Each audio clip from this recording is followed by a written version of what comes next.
Hey guys, Dylan here, and this is a video that I'm both scared and happy to do,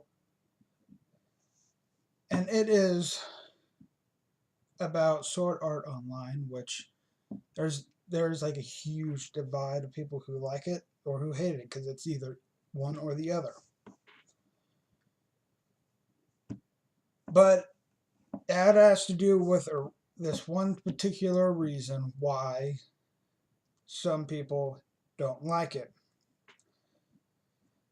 and I'm here to clear up that they that for this one reason, if they hate it just because of this reason, then they are wrong. If you hate if you hate it because of like the characters or you just didn't get into the story, then that's fine. But this has to do with how what they complain about is that after the first arc, the Eincrad arc,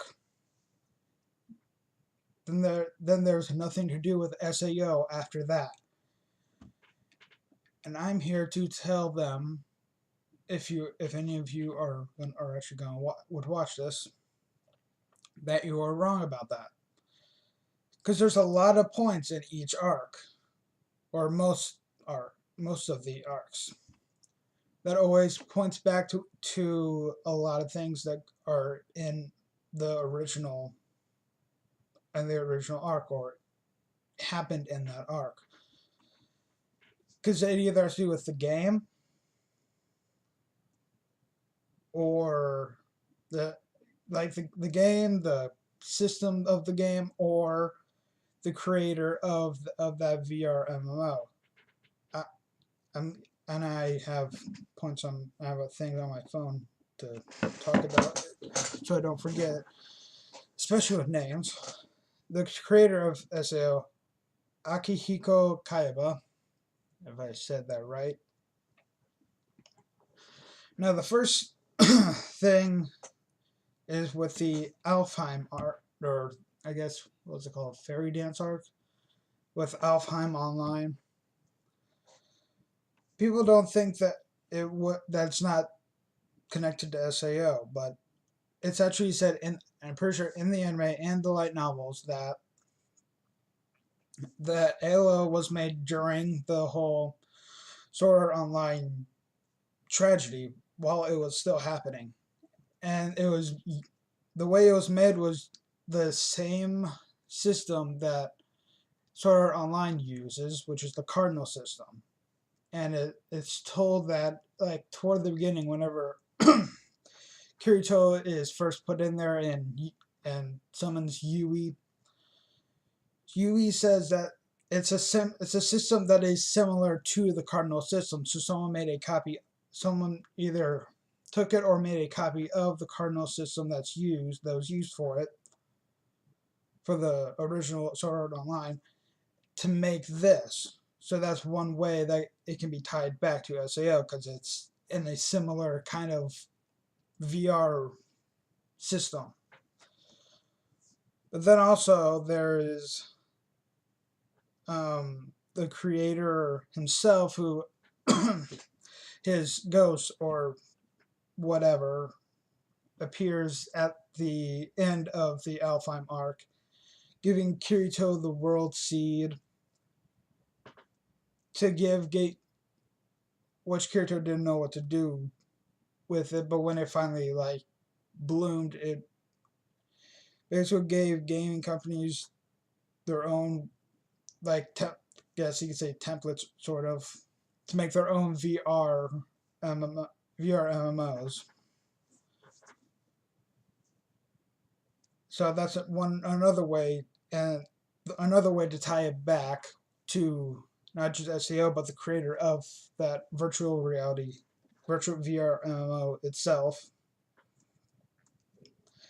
and how Akihiko Kaiba was there in the first place. That I think it's going to be explained in the season 3 a little bit in the say it right, Alicization arc, or as Alicization arc, which I will get into in a minute. I should have said there are spoilers. I'll put in the title. Anyway, the next arc is the Gun Gale Online arc, which the Phantom Bullet arc. That one's a lot easier to tie it back to SAO because the main enemy in it is someone who was in SAO with Kirito, who Kirito fought in SAO. You see flashbacks of that.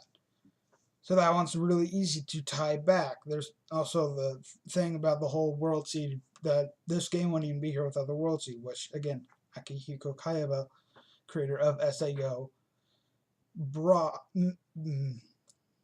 gave to Kirito. Otherwise, this game wouldn't be here. There wouldn't be any of the fights that happen in it. None of that. And then after that arc was... The arc after that was the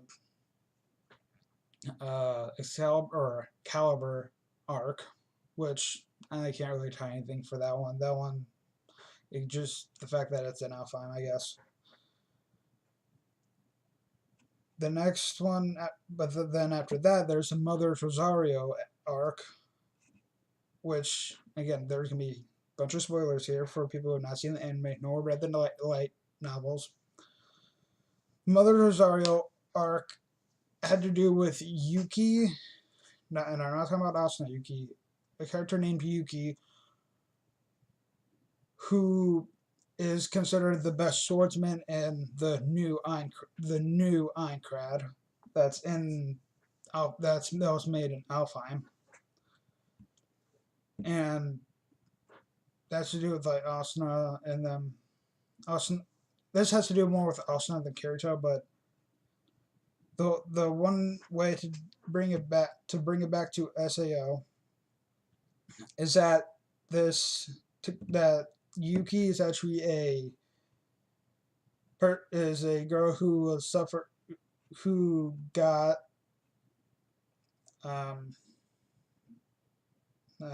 HIV from her birth through accidental means, thus led to AIDS. And so she's like trapped in this, well, not trapped, she volunteered to go into this kind of, this all happened when VR was starting to take off with Akihiko Kayaba starting the full dive, and that's how it's tying it into that the machine that Yuki is on, that you see her in, was kind of an extension, with the help of Akihiko Kayaba, with all this VR and full dive that he made. So it's bringing it back to Akihiko Kayaba. Then now this last arc that's going to be made, well, not last arc, there's another arc after that, which I haven't read about, but this next arc coming, that's going to be the full season 3, as far as I know. The Alicization arc. Now this is really spoiler deep, because the only way you would know this would be like manga or light novels. That's the only thing. But it has to do with a machine called a soul translator, which is a machine that kind of reads what they call fluct lights, which are, as what they're understanding, a measure of your soul or your mind or that kind of stuff, your memories and that stuff.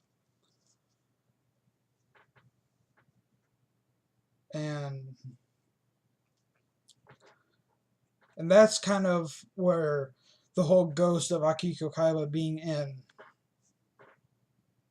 Alfheim, and why he was there at the end of the first arc still, even though he was technically killed, is because he was in a sort of prototype of this soul translator that put his floodlights, his soul, his mind, into the cardinal system.